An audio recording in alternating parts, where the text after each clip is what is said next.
রাতের বেলায় ডক্টর ইউনূস কিন্তু যমুনায় ঘুমোচ্ছেন না। রাত 8টা বাজলেই তিনি যমুনা ছেড়ে চলে যান। এবং আমি অনেক আগে একবার বলেছিলাম যে 31শে মার্চের মধ্যে ডক্টর ইউনূসের পতন নিশ্চিত।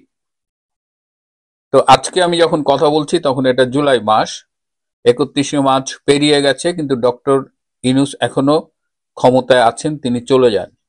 সেদিন কেন যাননি এটি নিয়ে আমি এতদিন আসলে কথা বলিনি। আজ একটু ইশারায় বলবো, ইঙ্গিত দেব যে একটা লোকের বেইমানির কারণে সেদিন ডক্টর ইউনূসের পতন হয়নি। সবকিছু সেট ছিল, রেডি ছিল, কিন্তু একটা মানুষ শেষ মুহূর্তে চোখ উল্টিয়ে ফেলেছে। এই মানুষটির আমি নাম বলবো না, কিন্তু আপনারা আহ, আমার বাকি কথা শুনে আমি নিশ্চিত আপনারা বুঝতে পারবেন। এই লোকটা যখন আপনার সাথে কথা বলবে মনে হবে যে তিনি আপনারই লোক, আপনার পছন্দ মতো কথা বলছে। সে যখন পেন্টাগনের সাথে কথা বলে তখন সে পেন্টাগনের লাইনে কথা বলে, যে সে যখন ভারতের সাথে কথা বলে তখন সে ভারতের লাইনে কথা বলে।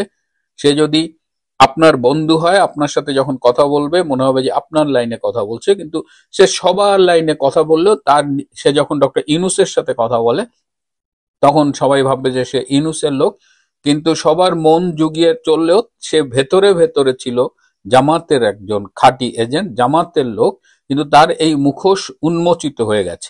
কিন্তু আজকে বাংলাদেশে আপনি যদি আকাশে বাতাসে দেওয়ালে কান পাতেন আপনি শুনতে পারবেন যে ডাক্তার ইউনূস কি চলে যাচ্ছে, তার পতন কি আসন্ন কিনা। ইউটিউবে যারা কথা বলেন, যারা রাজনৈতিক বিশ্লেষক রয়েছেন, এবং তাদের অধিকাংশের ভাষ্য আপনি গত 2-3 দিন ধরে শুনবেন যে তার পতন নিয়ে একটা আশঙ্কা বাংলাদেশে বিরাজ করছে। এবং মাইলস্টোন স্কুল অ্যান্ড কলেজের উপরে যে বিমানটি দুর্ঘটনায় ধসে পড়ল, সেই ঘটনার পরে আপনারা দেখেছেন যে ডক্টর ইউনূসের অবস্থা আরো নাজুক হয়েছে।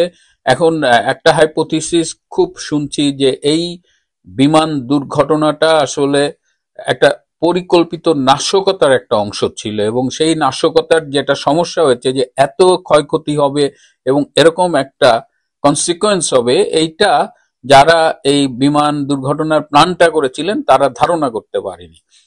গোপালগঞ্জের যে গণহত্যা হলো আপনারা দেখেছেন, সেটা থেকে দৃষ্টি সরাতে গোপালগঞ্জের ফলে আর্মি যে একটা বিতর্কিত ভূমিকায় পড়লো, সেইখানে আর্মিকে হিরো বানানোর যে একটা প্রজেক্ট নেওয়া ছিল সেই প্রজেক্টটা ফেল করেছে। এবং ফেল করেছে তো করেছে, এখন আর্মির গায়ে এমন কালিমা লেগেছে যে সেই কালিমা সহজে যাবে না। সো ন্যাচারালি আর্মি কিন্তু খুব ক্ষুব্ধ অবস্থায় আছে।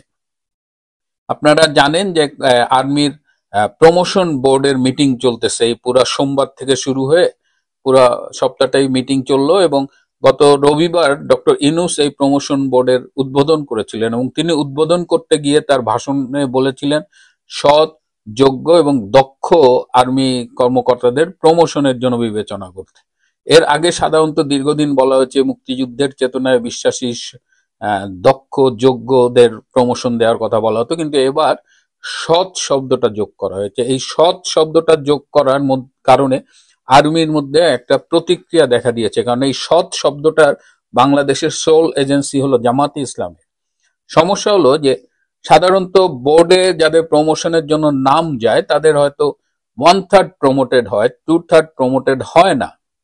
তাও মানে কি, যে 2/3 প্রমোশন হলো না তারা কি অসৎ? সো এখন যারা প্রমোটেড হবে না, বোর্ডে নাম যাবে, তাদের এই একটা সামাজিক বিড়ম্বনার মধ্যে কিংবা উইদিন দ্য প্রফেশন একটা বিড়ম্বনার মুখোমুখি হতে হবে যে ওই বেটা অসৎ, ওর প্রমোশন হয়নি। তো এটা নিয়ে কিন্তু আর্মির মধ্যে একটা ব্যাপক ক্ষোভ দেখা গেছে। এবং আমি অনেকের সাথে কথা বলেছি, এটা কিন্তু আমার আবিষ্কার নয়, এটা আমি তাদের কাছ থেকেই পেয়েছি যে সেনাবাহিনীকে জামাতিকরণ করার জন্য যে যতগুলো ছোট ছোট উদ্যোগ নেওয়া হচ্ছে যেগুলোর লং টার্ম ইফেক্ট খুব খারাপ। আমরা প্রমোশন বোর্ডের তালিকার জন্য অপেক্ষা করছি যে কারা প্রমোটেড হলেও তারপরে হয়তো কিছু কমেন্ট করব। কিন্তু যেটা বলছিলাম যে ডক্টর ইউনূস এই যে নিজেও খুব আতঙ্কিত হয়ে গেছে, এবং এই আতঙ্কিত হওয়ার লক্ষণ হলো যে তিনি প্রথমে 4টি রাজনৈতিক দল ডেকেছিলেন, পরে আরো কয়েকটি রাজনৈতিক দল ডেকেছেন, এবং সবার কাছে কিন্তু এই মাইলস্টোনের দুর্ঘটনা নিয়ে কথা না, সবার কাছে তিনি একটাই অ্যাপিল করেছেন যে এই পরিস্থিতিতে আমার যদি পতন হয় তাহলে আপনাদেরও রক্ষা থাকবে না, স্বৈরাচার ফিরে আসবে, হাসিনা ফিরে আসবে। সুতরাং আমাদের ঐক্যবদ্ধভাবে হাসিনা ফেরাটা ঠেকাতে হবে। মানে নিজেরা যে দোষ করছে, নিজেরা যে দেশের 12টা বাজাচ্ছে, সেটা নিয়ে তাদের কোনো টেনশন নাই। তার একটাই টেনশন, এবং দেখলাম যে এই বটিকা তিনি সবাইকে গেলাচ্ছেন, এবং সবাই তখন হ্যাঁ তাই তো, হাসিনা ঠেকাও, ফ্যাসিস্ট ঠেকাও। নিজেরা দেশটারে যে কোথায় নিয়ে যাচ্ছে, সাধারণ মানুষ যে কোথায় এই মুহূর্তে ইউনূস সরকার সম্পর্কে কি ধারণা রাখছে, কি ভাবছে, সেটা নিয়ে কিন্তু তাদের মাথা ব্যথা নেই। তাদের এখন একটা ভয় ঢুকে গেছে ভিতরে যে হাসিনা আসলে তাদের কি হবে। এবং এই যেসব দল ইউনূসের ডাকে সাড়া দিয়ে দেখা করেছে, তাদের অনেকে আবার বাইরে এসে বলেছে যে যখন আপনি বিপদে পড়েন তখন আমাদের ডাকেন, আমাদের কাছে উদ্ধার চান, কিন্তু আবার আপনি প্রোটেকশন দেওয়ার ব্যাপারে আপনি এনসিপি নামক একটা দলের প্রোটেকশন দিয়ে বেড়ান। সুতরাং দলগুলো যে খুব হ্যাপি তা না, কিন্তু এই জামাতে ইসলামী যারা কাঠি নাড়াচ্ছে পেছন থেকে, এনসিপি, এই দুইটা দল হলো ইউনূসের ডানহাত বামহাত। আর বিএনপি বৃহত্তর রাজনৈতিক গেমে অ্যান্টি আওয়ামী লীগের জায়গা থেকে, এবং ক্ষমতায় না থাকলেও তারা ছেঁচড়ামি, লুটপাট, দান্দাবাজি, চাঁদাবাজি, খুন খারাপি সবই তারা করছে। তাদের লন্ডনে বসে নেতা ঠিকই বড় অঙ্কের চাঁদাবাজি করছে। সুতরাং তারাও বলা যায় যে এক ধরনের ক্ষমতা উপভোগ করছে। সুতরাং এই অবস্থায় তারাও দেখলাম যে ডক্টর ইউনূসের সাথে এই ডাকলেই ছুটে যাচ্ছে। এত বড় একটা দল বিএনপি, তার যে একটা নিজস্ব রাজনৈতিক স্ট্যান্ড, সেটা আমরা দেখতে পাচ্ছি না। পুরো দেউলিয়া একটা অবস্থানে তারা আছে। এখন এই ভয়ের ফলে আরেকটা খুব মজার ঘটনা ঘটেছে। আপনাদের জানাই, গত 4-5 দিন রাতের বেলায় ডক্টর ইউনূস কিন্তু যমুনায় ঘুমোচ্ছেন না। রাত 8টা বাজলেই তিনি যমুনা ছেড়ে চলে যান, এবং পরের দিন সকাল 8টায় আবার যমুনায় ফিরে আসেন। কামরুল হাসান আনসারী নামে একজন জামাতের সমর্থক, অনুসারী আছেন। তিনি গোলাম আজমের খুব ঘনিষ্ঠ ছিলেন। প্রতি রাতে এই কামরুল হাসান আনসারী ডক্টর ইউনূসকে নিয়ে ক্যান্টনমেন্টে চলে যান।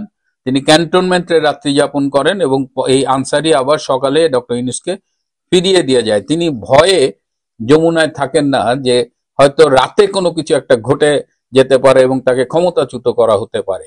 তিনি ক্যান্টনমেন্টে খুব উঁচু পর্যায়ের একজন সেনা অফিসারের বাসায় থাকেন। তো ডক্টর ইউনূস এত ভয় পাচ্ছেন কেন? এই যে সচিবালয়ের যে আন্দোলনটা হলো, এটাকে অত্যন্ত পরিকল্পিতভাবে তারা এটাকে ছাত্রলীগের আন্দোলন বলার চেষ্টা করছে, কিন্তু তারাও জানে, দেশবাসীও জানে, যারা আন্দোলনে অংশগ্রহণ করেছে সেই ছাত্রছাত্রীরাও জানে যে এটা সাধারণ ছাত্রছাত্রীদের একটা স্বতঃস্ফূর্ত ক্ষোভ, বিক্ষোভ, এবং সবাই ডক্টর ইউনূসকে মোটামুটি লাল কার্ড দেখিয়ে দিয়েছে। একদম জামাত বা এইসব রাজনৈতিক চামচা ছাড়া সাধারণ মানুষের পক্ষ থেকে ডক্টর ইউনূসকে অনেক আগেই হলুদ কার্ড দেখানো হচ্ছিল, কিন্তু তাকে লাল কার্ড দেখানো হয়ে গেছে। তো এই অবস্থায় ডক্টর ইউনূসের সম্ভাব্য 3টা পরিণতি হতে পারে। একটা হলো যে তিনি ক্ষমতাচ্যুত হয়ে বন্দী হতে পারেন। দ্বিতীয় হলো তিনি হয়তো দেশ ত্যাগ করতে পারেন, দেশ ত্যাগ করে পালিয়ে যেতে পারেন।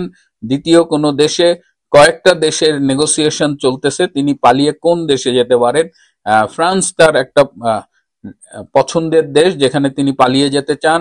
এছাড়া আমি অনেক আগে বলেছিলাম যে ইস্ট তিমুরের মতো কিছু দেশ আছে, যদি বড় দেশগুলো তাকে জায়গা না দেয় তাহলে হয়তো ইস্ট তিমুরের মতো দেশে তিনি পালিয়ে যাবেন। কিন্তু তার এই পালানোর দেশের মধ্যে আবার পাকিস্তান নেই, এটা আমাকে একটু অবাক করেছে। তৃতীয় আরেকটা পরিণতি হতে পারে, সেটা সম্ভাবনা খুব কম, কিন্তু রাজনীতিতে তো বলা যায় না, আমি সেই পরিণতির কথাটা এখানে উচ্চারণ করছি না। কিন্তু ডক্টর ইউনূস ভয়াবহ অবস্থার মধ্যে আছে, এবং তার উপদেষ্টা পরিষদের মধ্যে এক ধরনের কাঁপুনি কাজ করছে। শনিবার, আজকে এই যদিও সরকারি ছুটির দিন, কিন্তু অনেক উপদেষ্টাই শনিবার দিন অফিস করে, কিন্তু আজকে কোনো উপদেষ্টাকে অফিস করতে দেখা যায়নি। এবং আজকে আমি যখন রেকর্ড করছি, দুপুর 3টার দিকে ঢাকায় একটা জরুরি উপদেষ্টাদের মিটিং হওয়ার কথা শুনেছি। তো এটি এখনো আমি নিশ্চিত না, একটা মিটিং হতে পারে। Something fishy is going on, এবং এইবার ডক্টর ইউনূসের হয়তো দিন শেষ হয়ে আসবে, এবং এইবার জেনারেল ওয়াকার খান তাকে আর রক্ষা করতে পারবেন না। কারণ এইবারের পরিবর্তন, জনগণের স্বতঃস্ফূর্ত ক্ষোভ এবং জাতীয় এবং আন্তর্জাতিক যে বিষয়গুলো, যে প্রভাবকগুলো কাজ করছে, তার কোথাও জেনারেল ওয়াকার খানকে রাখা হয়নি। কারণ general Waqar Khan is very dedicated and committed to Jamaat-e Islam, and এই ইসলামিক ফোর্স, এই জঙ্গি গোষ্ঠীর প্রতি কমিটেড। সুতরাং এইবার যদি পরিবর্তন হয় সেটা জনগণের আকাঙ্ক্ষার আহ, পরিণতিতেই এই পরিবর্তন হবে এবং এর সাথে আন্তর্জাতিক কিছু প্রভাবক কাজ করবে। এই আন্তর্জাতিক প্রভাবকদের বিষয় নিয়ে আমি এই মুহূর্তে কিছু বলছি না, কিন্তু যে কোনো একটা পরিবর্তনের জন্য অপেক্ষায় থাকুন। তো বছরের জুলাই আগস্ট যখন একটা তথাকথিত আন্দোলনকে বিশালভাবে বিপ্লবের কথা বলা হচ্ছিল, তার 1 বছরও হয়নি, এখন আমরা সম্পূর্ণ অন্য রূপে সেই জুলাই আগস্টকে দেখছি এবং সেই জুলাই আগস্টের অনেক কুশীলবকেও আমরা নতুনভাবে দেখছি। এমনকি গত সরকারের আমলে যারা ব্যাপকভাবে বেনিফিটেড ছিলেন তাদেরও এখন অনেককে ভোল পাল্টে ডক্টর ইউনূসের গুণগান করতে দেখছি। তো গতকাল কালবেলা পত্রিকায় একটা লেখা ছাপা হয়েছে, কলাম, ডক্টর ইউনূসকে কিভাবে মনে রাখবে জাতি, শিরোনামটা দেখেন। এবং লেখাটা লিখেছেন উনি ঢাকা বিশ্ববিদ্যালয়ের স্বাস্থ্য অর্থনীতি, হেলথ ইকোনমিক্সের প্রফেসর। উনি স্বাস্থ্য অর্থনীতি ইনস্টিটিউট, ঢাকা বিশ্ববিদ্যালয়ের অধ্যাপক। ওনাকে সবাই চেনে যারা হেলথে কাজ করে, এভরিওয়ান নোজ হিম, ডক্টর সৈয়দ আব্দুল হামিদ। আমিও তাকে চিনি, তার সাথে আমার কালে ভদ্রে কথাও হয়েছে। গত সরকারের আমলে হেলথ ইকোনমিক্সের রিসার্চের নামে যত গ্রান্ট এসেছে এই প্রফেসর লেভেলে, আমার মনে হয় যে he is one of the highest রিসিপিয়েন্টস।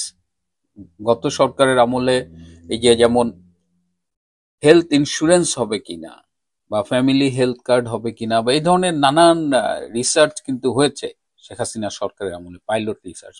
অধিকাংশ রিসার্চের সাথে, ইভেন কনসালটেন্সির সাথে এই প্রফেসর হামিদ জড়িত ছিলেন। তো তিনি এই লেখাটি লিখেছেন। এই লেখাটির শিরোনাম দেখেই কিন্তু বোঝা যায় যে এই লেখাটি কি হবে। শেখ হাসিনার আমলের বেনিফিটেড একজন মানুষ এই আমলেও একই কায়দায়, তাহলে ফ্যাসিস্টের দোসর আপনি আর কাকে বলবেন? হ্যাঁ, ডক্টর ইউনূসকে কিভাবে, মানে এমন তেল তেলে লেখা আমি অনেকদিন পড়ি না। এবং জাতির মাথায় যখন পচন ধরে, তো এরকম একজন মাথা, এরকম একজন বুদ্ধিজীবী, যিনি সমানে এই পুরো লেখাটা পড়লে আপনার রুচি হবে না। ডক্টর ইউনূস কি করেছে, কিভাবে নোবেল পেয়েছে, এগুলো আমরা সবাই জানি। উনি একজন ওয়ার্ল্ড সেলিব্রিটি, এটাও আমরা জানি। কিন্তু কিভাবে মনে রাখবে জাতি যখন বলেন, তখন তো মূলত ডক্টর ইউনূসকে আমরা যে 8ই অগস্ট থেকে যে পরিচয় পেয়েছি, এই যে প্রধান উপদেষ্টা, তেমন একজন প্রশাসক বা শাসক যাই বলেন, সেই ইউনূসকে কিভাবে মানুষ মনে রাখবে, সেই বিচারটা তিনি নিরপেক্ষভাবে করতে পারেনি, বরং তিনি দালালি করেছেন। বোঝাই যায় এটা একটা ফরমায়েশি লেখা। তিনি হয়তো এই লেখার মধ্য দিয়ে আরো কিছু গ্রান্ট পাবেন বা পাওয়ার চেষ্টা করবেন, সেটা নিয়েও আমার কোনো আপত্তি নেই। তিনি লিখেছেন, তিনি দালালি করবেন নাকি চাটুকারিতা করবেন, এটাও তার ব্যাপার। কারণ বাংলাদেশের বিশ্ববিদ্যালয়ে প্রচুর চাটুকার in the name of professor আমরা দেখেছি, এখনো দেখছি। হ্যাঁ, তো এটা নতুন কিছু না। কিন্তু যে কারণে আমি এটা নিয়ে আজকে এপিসোড করছি সেটা হলো যে এটা যখন ফেসবুকে এসেছে কালবেলার, তখন তার নিচের কমেন্টস গুলা, মানে আমি তো বাংলাদেশের পত্রিকা খুব একটা পড়ি না, কেউ না বললে বা নিজের দুই একটা কোয়ারিজ এর জন্য। এছাড়া আমি বাংলাদেশের পত্রিকা এখন আসলে পড়ি না, কারণ এগুলো এরা সাংবাদিকতার নামে যা করছে এটা কোনো স্ট্যান্ডার্ডই মেনটেন করে না। দালালিরও তো একটা লেভেল থাকে, এটা দালালিরও সর্বনিম্ন পর্যায়ে এরা এখন অবস্থান করছে। তো আসেন আমরা একটু কমেন্টস গুলো আমি একটু আপনাদের পড়ে শোনাতে চাই। আমি আহ, নিজেকে নিবৃত করতে পারিনি, মানে। এবং এর থেকে আমি জানি না এই লেখক প্রফেসর হামিদ ভাই এই কমেন্টস গুলো দেখবেন কিনা, এবং নিশ্চয়ই তিনি বৈষয়িক কিছু অর্জনের জন্য এরকম একটা লেখা লিখেছেন। হয়তো বাংলাদেশের কনটেক্সটে এগুলো লিখতেই হয় সার্ভাইভালের জন্য। কিন্তু এই কমেন্টস এর আলোকে তিনি নিজের মধ্যে তো একটা মানুষের তো দিনের শেষে বিবেকের মুখোমুখি হতে হয়। সো আশা করি যে he will have a look at this comments as well. তো আমি একটু আহ, আমি কোথায় সেভ করেছি একটু দেখি, আমি একটু আপনাদের কমেন্টস গুলো দেখাতে চাই। মানে এগুলো, এই কমেন্টস না পড়লে, এবং আমি জানি না যে ডক্টর ইউনূসের পক্ষ থেকে এই কমেন্টস কেউ দেখবেন কিনা বা পড়বেন কিনা। তো আমি অনেক কমেন্টস আছে যে এগুলো ভাষায় প্রকাশের অযোগ্য, আমি সেগুলো পড়ছি না, আমি বরং সেগুলো পড়ে শোনাচ্ছি যেগুলো একটু মানে প্যালেটেবল, হজমযোগ্য। যে প্রথম কমেন্টসটাই আমার এখানে, যে একটা কমেন্টস, ওনাকে মনে রাখার একটাই কারণ, শোক দিবসেও দাঁত কেলায় হাসতে পারে। এটি করেছেন আল আমিন। রিয়াজ মাহমুদ হৃদয় কমেন্টস করেছেন, কিন্তু নিয়ে গেছেন বাংলাদেশের ইতিহাসের সবচেয়ে খারাপ অবস্থায়। লাবলু মোল্লা শিশির করেছেন, সময় বড্ড বেরসিক। রেজওয়ান আহমেদ পাশা মন্তব্য করেছেন, তারে জুতা দিয়া পিটানোর মাধ্যমে মনে রাখবে জাতি। পূর্ণিমা রানী শীল লগ্নজিতা, আমি জানি উনি বর্তমানে কলকাতায় অবস্থান করছেন, উনি লিখেছেন খুনি রাজাকার আলবদর হিসেবে। এটিএম সায়েম লিওন, উনি লিখেছেন দেশের মা মানে হোগামারা সারা হিসাবে মনে রাখবে। জ্যোতি ফারহানা লিখেছেন, এছাড়াও জনগণের কাছে ভিক্ষা চাইছেন নতুন নতুন পন্থায়। এম শাহেদ পলাশ লিখেছেন, এখানে কেন সবাই থুতু দিচ্ছে। সঞ্জয় চৌধুরী লিখেছেন, মব জাস্টিসের জনক, দেশ ধ্বংসের কারিগর হিসেবে মনে রাখবে। এই দেশ ধ্বংসের কারিগর হিসেবে কিন্তু অনেকেই কমেন্ট করেছেন। মানে রাসেল মাহমুদ রিয়াদ লিখেছেন, সাজানো বাংলাদেশকে ধ্বংসের কারিগর। এস ডি গ্রিন নিক থেকে লিখেছেন দ্য বেস্ট ডাস্টবিন, তারপরে অনেকগুলো কুকুরের ছবি। তারপরে কাজী আশিকুর নিহাব লিখেছেন দেশ ধ্বংসের মূল। এম এ আশিক লিখেছেন ধিক্কার জানাবে জাতি। তুষার খান লিখেছেন, মনে অবশ্যই রাখবে একটা ঘৃণিত লোক হিসাবে। মুনতাহা চৌধুরী আউটসা লিখেছেন মবের জনক হিসেবে। মুস্তাফা কে লিখেছেন father of non disclosure agreement হিসেবে। আহমেদ সাব্বির লিখেছেন একজন দেশ ধ্বংসকারী কিলার ইউনুস হিসেবে জনগণ তাকে মনে রাখবে। নাজমুল হাসান আইয়ুবী লিখেছেন, যেমন ডাস্টবিনের ময়লাকে স্মরণে রাখে। মোহাম্মদ আবদুল্লাহ লিখেছেন, এই সুদখোর বাংলাদেশটাকে ধ্বংস করে ফেলছে। রক রক লিখেছেন, জাতি তাকে চিরকাল মনে রাখবে সুদখোর জঙ্গি, মৌলবাদী এবং বাংলাদেশের অশান্তির জনক হিসেবে। ফাতেমা আলম লিখেছেন এনসিপির পাহারাদার হিসেবে। আর দেশ ধ্বংসের কারিগর এর তো আছেই। পলাশ সিংহ লিখেছেন, সবাইকে দিয়ে সব কাজ সম্ভব হয় না। ইঞ্জিনিয়ার মোস্তফা মহসিন পাশা লিখেছেন, একটা ভালো মন্তব্য পেলাম না। আরে, একটা ভালো মন্তব্য আমরা সবাই খুঁজেছি। মাসুম বিল্লাহ লিখেছেন, বাঙালির কাছে আজীবন ঘৃণিত থাকবে মহাজন। এমডি জোনায়েদ শাহ লিখেছেন, ইতিহাসের সব থেকে অযোগ্য রাষ্ট্রপ্রধান।